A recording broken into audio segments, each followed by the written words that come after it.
Hi, this is Adam Law with Wanderings with Adam Law. Today is going to be my first Torah Parsha video for the new year, and we're starting with the Parshas Lecha. This hopefully will start a series on the Avos, the forefathers, which I will try to bring out some of the deeper points of what made the forefathers who they are and what's really going on behind the stories, using Midrash, Kabbalah, and personal insight into the characters to show the great depth of the forefathers and who they were. So today's video is starting with Avraham in Parshas Lecha, and we're going to start with a few midrashim. First, we're going to look at a pasuk, and the pasuk is at the end of the Parshas of Breshis, not the whole parsha, but the story itself of Breshis, and it starts at the beginning of chapter 2 after it describes the 6 days of creation. And this is what it says. It says, Elo tolos hashamayim va'aretz v'hi baram, b'yom asos Adonai Elohim eretz v'shamayim. These are the descendants or the generations of heaven and earth in their creation, on the day that God, the Lord, created them, heaven and earth. What's interesting for the word creating, v'hi baram, creating them, is that there's a small hey. It's spelled base, hey, base, resh, aleph, mem sophis, final mem. But the hey is small. And the sages who always like to midaresh, to make an exposition of the small and large letters in Torah, say that if you reread this, it's talking about this Avraham. And the reason the hey is small is because we know Avraham, the name changes from Avram to Avraham. There's something about Avraham that is the very reason that God created the heavens and the earth. So we're going to explore that today. What was so unique about Avraham? Because a lot of people say that Avraham was the first monotheist. But that's not necessarily true, because Adam and Noah were monotheists, and so too the other ancestors, close ancestors of Avraham, Shem and Ever, were also monotheists. So it wasn't necessarily just that Avraham was the first monotheist. So today we're going to look at some interesting midrashim and bring out some points about what made Avraham so unique that he started the birth of the Jewish people, both genetically and spiritually. He wasn't the first monotheist. So what was so unique about him? So let's look at these ideas found in different midrashim, and we'll explore that question. Now, since I didn't do a Parsha Breshis or Parshas Noah, I'm going to build off a little bit of basic ideas here. Because for my series here on the patriarchs, I want to talk about the grander themes that are going on in these stories here. So first we have to ask the question, why did God create the world? The Kabbalists tell us, so to speak, that God was lonely. Because God was everything. He enclosed all, he was found in all, his light was everywhere. But the one thing that somebody with everything doesn't have is something else. So God made a space in the world in order to create a space for us, that we should be people that have free will and can choose God, can emulate God, and have a relationship with God. And also a relationship with the rest of the universe. That's why God created Adam and Chava, Adam and Eve, on the 6th day, because all the things that were built before that, whether it's the heavens and the earth, the sun, the moon, the stars, the plants, the animals, the water, the mountains, all of that were to be included within the creation of Adam. Because when a person connects to Hashem, does mitzvahs and Torah, they unite all of the world. And that actually is why the Ishbitzer says that it says there in Parshas Breshis, Na'aseh Adam, let us make man. Na'aseh Adam, the Ishbitzer says, is that all the creation agree that they would form to become the pinnacle of creation, to become the body of man. And that man, using his spiritual form, the breath that was breathed into it by God, would be able to sanctify the whole world and bring it up. And that last point is very important, because that's one thing we see by Avraham. It's not just a philosophical, deep idea that there's a God in the world. The very idea of Judaism, of Torah and mitzvahs, is to sanctify God within this world. When you say a bracha, when you say kiddush on wine, you're lifting up the cup, you're sanctifying God within this world. It's not just a philosophical idea in God we trust. It's found in this world. And that's going to relate very much with Avraham, as we will see going on. And why he was unique as not the first monotheist, but the first one to really pay attention and care about this world. So God created Adam and Chava. But again, people have to reach out to God, have a relationship with God through doing the right thing. And we see both Adam and Eve, Chava, and Noah, and all these generations, the generations of the flood and the Tower of Babylon, all these things were going down and down and down. And God was starting to, we see in the Parshas that God was regretting that he created the world, that this world wasn't going to work out to be the way that it was supposed to be. So let's look at a midrash here to build on this idea further. In Midrash Rabbah, we find talking about the beginning of creation. As I said, the creation existed for the purpose of man, and Avraham was the first person to really start fixing the world. This is what it says. It's Perek Beis, the second chapter of Bereshis Rabbah, and it's the third one, Gimel, Rabbi Yehuda. It says, Rabbi Yehuda bar Simon Pasar Kriya B'Doros. He started reading the Kriya of the Torah and referring to different generations. At the beginning of the Torah, it says, Va'aretz haisa tohu vohu. The world was desolate and chaotic. This is Adam Harishon. This is the first person. That he didn't do anything, he was worthless. Bohu. The world was desolation, chaos, emptiness. Zeh Cain. Shebikash l'chazir asa olam tohu vohu. Cain brought the world back to destruction, desolation, through murdering his brother and denying God. V'choshek, we see that there's choshek, there's darkness at the beginning of the world. Said Doro shel Enosh, the generation of Enosh that worshipped idols. Right? And then it says Pnei Tehom, the great deep, the face of the great deep. That was also talked about at the beginning of the Torah. Zed Dor Mabul, this is the generation of the flood. So God asks this question, it says, in the Midrash. Amar Kadosh Baruch Hu, Ad Masai Yehi Olam Misneheg Bafeva. Until how long is this world going to go into darkness? God created this world in order that people should be good to each other, that they should emulate God, and they should have a relationship with God. They should fix this world. And we see that all these guys, Adam and Noah and Enosh's generation, the door of the Haflaga, the door of the flood and the Tower of Babel, they all blew it. But then the Torah, at the beginning of the Torah, right away says something very special. A Torah Omer, V'yomer Elohim Yi'or, and God said, let there be light. Zeh Avraham. This is Avraham. I actually speak quite a bit about the idea of Avraham and light in another video, which I will make a link to. So Avraham was the one who was the light. Before this, we see in the creation there was darkness and chaos and desolation and the deep. And this was where the world was going. It was just deepening and getting worse and worse and worse. And God almost relented. We see here, God almost relented. And then someone came along, Avraham. The Sfarim say that Avraham was the great light of chesed, the great light of love. He was the one who loved people so much and God so much that he was willing to do anything. He was willing to sacrifice his son, his well-being, everything. Avraham was the one who fulfilled God's directive. He was the one, as it says, Chesed Avraham, or Avram Oavi. He loved God. He loved God fully, but he loved other people too.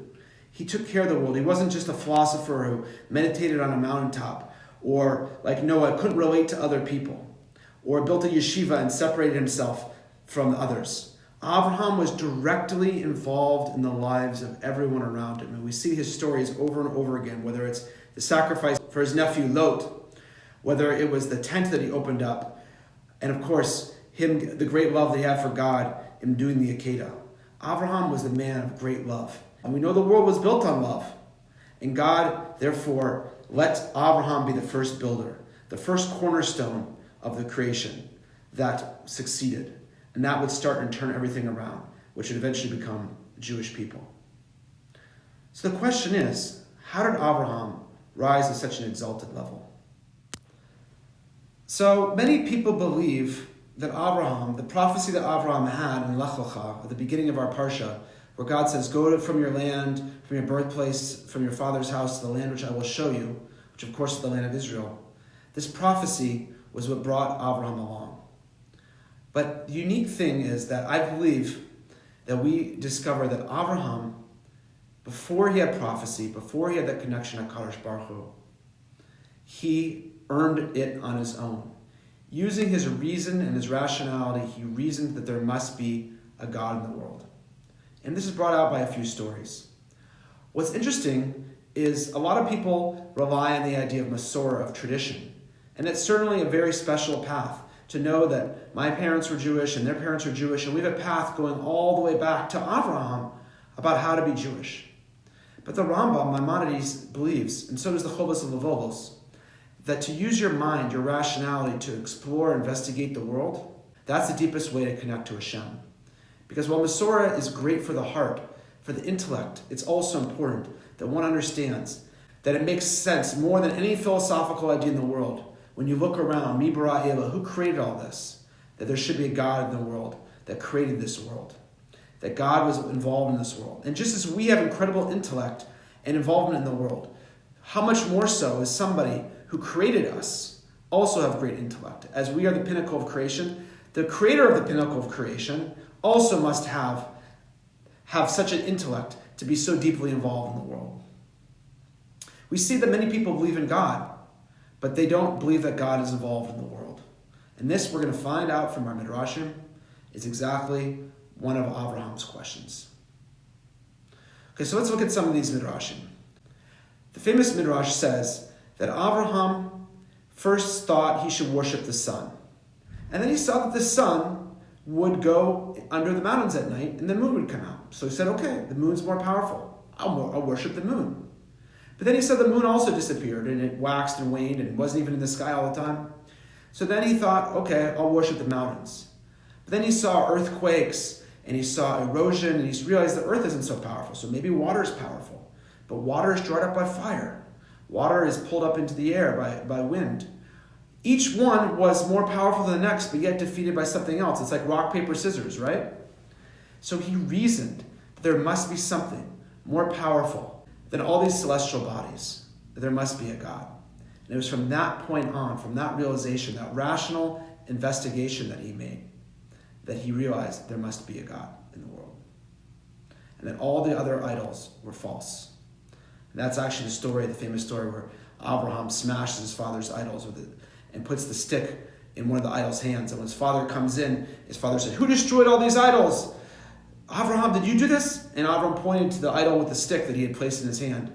And he said, "No, he did it." And the father said, Terach, Abraham's father said, "How can he do it? He's just stone. He couldn't destroy the other idols." And Abraham said, "You said it with your own mouth. Everything else, any stone, any image, this is all just things of this world. God's involved in this world, but God's also beyond this world and beyond all conception, infinite, Ein Sof. We can't limit God by any one concept and idea." Avraham reasoned this rationally. The famous Midrash here, Rabbi Yitzhak, in the beginning of Lecha, Midrash Rabbah, speaks about a guy who's wandering from place to place, and he sees that there's a beautiful city and it's all burning up. And he says, "Why is this city burning? Isn't there a leader here?" Then the master of the city turns to him and says, "Behold, I'm the master." So too, Avraham Avinu. He was thinking, after all the things that went on in the world, that this world did not have a master. God turned to him and said, "I'm the master," i.e., Lecha. God appeared to him in a prophecy. And what we were saying before is that God didn't necessarily appear to Avraham right away. Avraham used his reason to realize that God was in the world. So how does it fit into this Midrash here? It almost seems here that it's the opposite. It seems that Avraham saw that the world was burning, and because of that, he said there is no one watching over this world. And then God appeared to him. So it almost seems that it was a lack of faith that drove Avraham to think this. Anyway, the Midrash goes on and says, the Midrash goes on and brings another pasuk. Yisav hamelech yafyech kihu adonech v'yisav hamelech yafyech lafosecha b'olam. The Melech, the king, desired your beauty, for he is your master. And he desired your beauty to make you beautiful in the world, the Midrash goes on to say. And you will bow to him. That's what it means when God spoke to Avraham. So how does this all fit in? The burning city, Avraham's seeming moment of doubt. It really all depends on how we read the words in Hebrew, which is Amar Tomar. A guy would surely say, it could be a rhetorical question or not. A guy would surely say there's no master of the world because I see the world as a dark place, a place of suffering, of evil, of darkness. It must be there's no master in the world. But you don't necessarily need to read it that way. You could read it as a rhetorical question. But that doesn't seem to make a lot of sense. Someone sees something in a wreck, a destruction, and he's going to say, for surely there's a God in the world. It would almost be the opposite. You would say, it's because this world has so much suffering in it, I would say there is no God in the world. So let's see what the commentators say. Let's see what they all say here. But again, the question is on this idea where God appears to Avraham after he seems to doubt that God's in the world or not. Again, it could possibly be read as a assurance, a rhetorical question. In that case, we would see that, yes, Avraham actually never doubted that God was in the world, which would make a lot of sense because we learned that Avraham philosophically came to God through philosophical inquiry. So there's a number of commentators here on it. Okay. First one is Rashi. And Rashi here on this Midrash says that Avraham saw the heavens and the earth, the sun and the moon, and the stars and said, is it possible that something as great as this is without a master?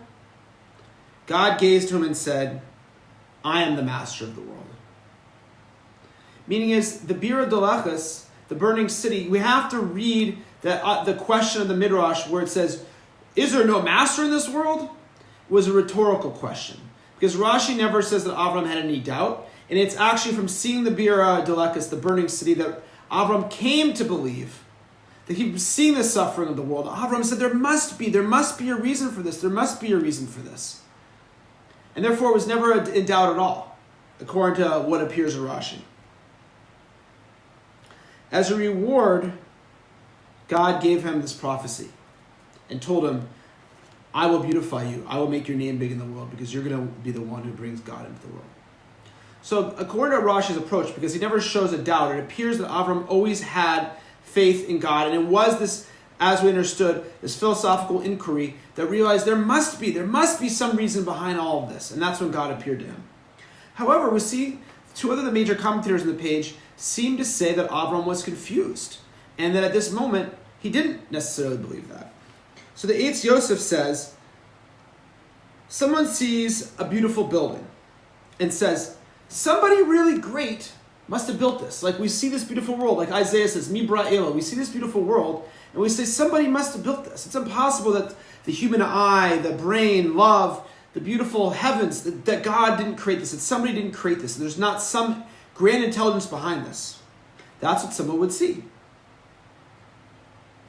But, Eitz Yosef says, but if you saw the world was burning and full of suffering and destruction, then you would doubt. And that is exactly what we see. We see people who survived the Holocaust. We see people who, because of the suffering in this world, they doubt. They become atheists because they don't understand. They would think, the Eitz Yosef says, that God abandoned the world. And this actually is a Greek philosophy. It doesn't say here in the Eitz Yosef that the Midrash says that Abraham believed there was no God. It wasn't as far as atheism. It would be this idea called hakdamos, that God created the world and left it behind. This is the Greek philosophical idea. There's a God, but he's way beyond the world, doesn't care for this world. Because if the world is burning, if the world's burning, how could God be involved in this world? So it seems to me there was some confusion. And that's what God revealed himself. God revealed himself to Abram at that point and said, here I am, I'm here, I'm behind all this, there's a reason for this, and I'm doing this, and I wanted to make you great in the world, and you're going to help me do that. The problem, of course, with this approach is that it takes it literally that Avram questioned that God was in the world. And yet, God still rewards him for that.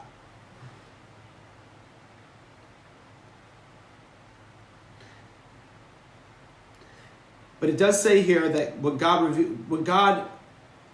what's implied here is that when God appeared to Avraham, he showed him the reasons. He showed that I'm behind all of this. And that's why, and there is a reason for what's going on. But it doesn't say that explicitly at all in the Midrash.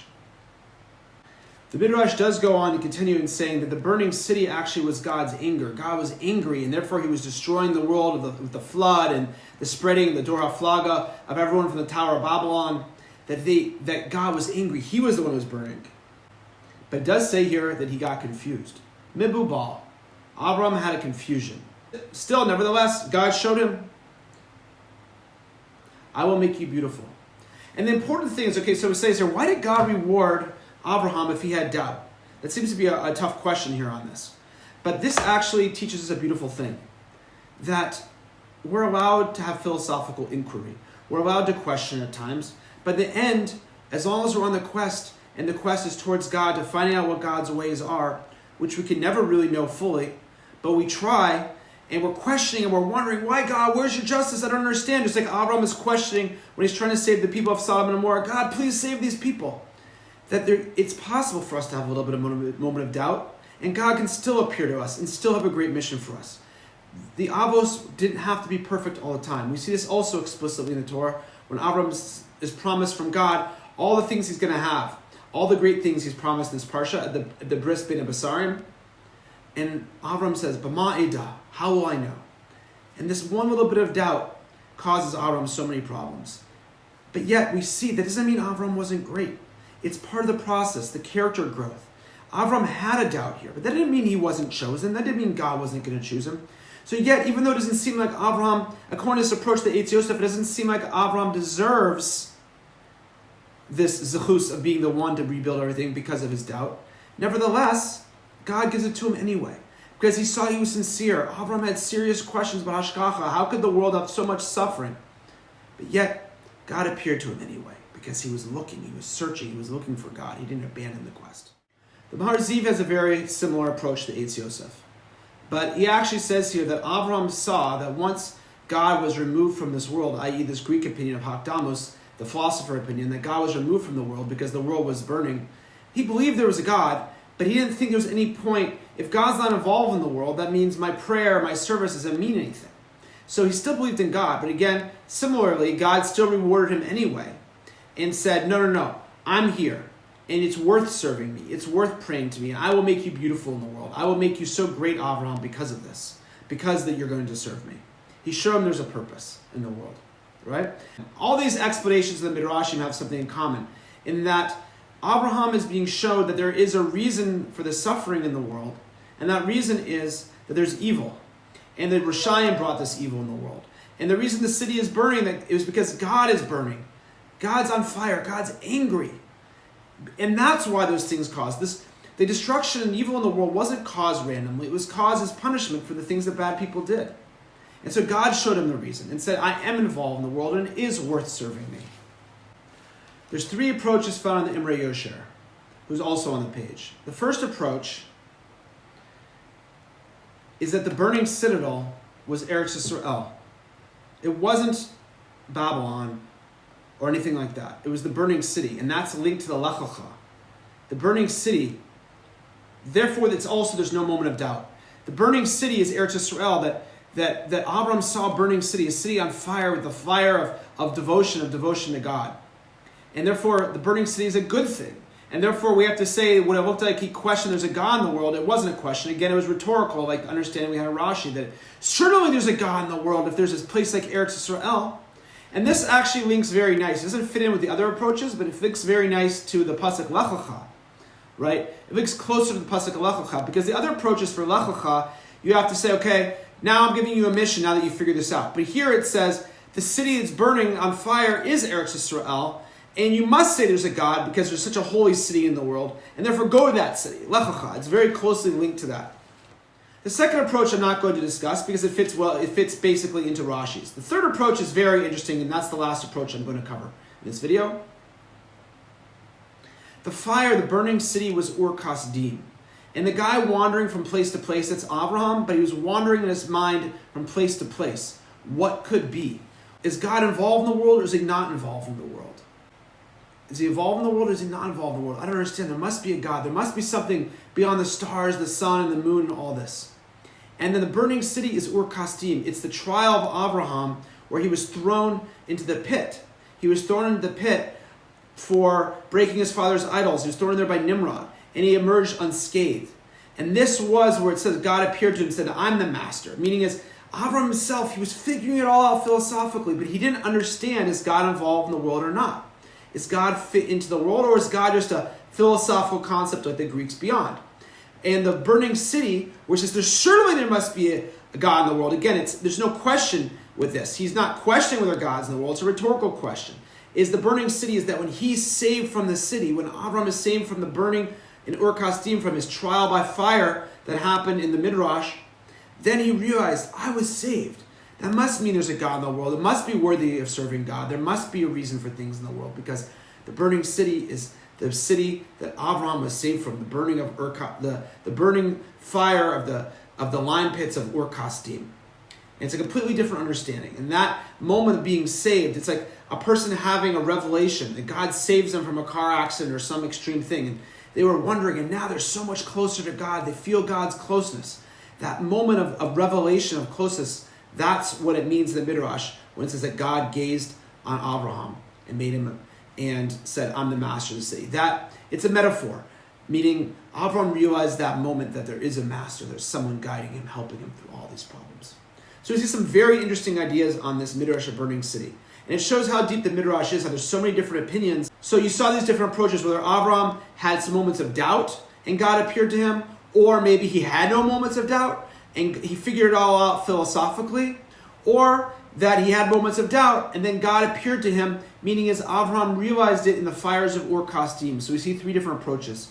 But the main takeaway is that Avraham earned it through his study, his search for God. It wasn't about being perfect all the time. It was about searching and looking for God. And that's when God appeared to him. That's when God said, Lecha. It's part of the quest, the vision quest for Avraham to improve and become the man he can be.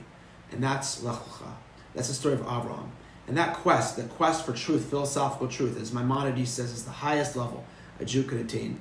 That was the Zechus that had prophecy happen to Avraham and started the whole quest for the Jewish people to be born.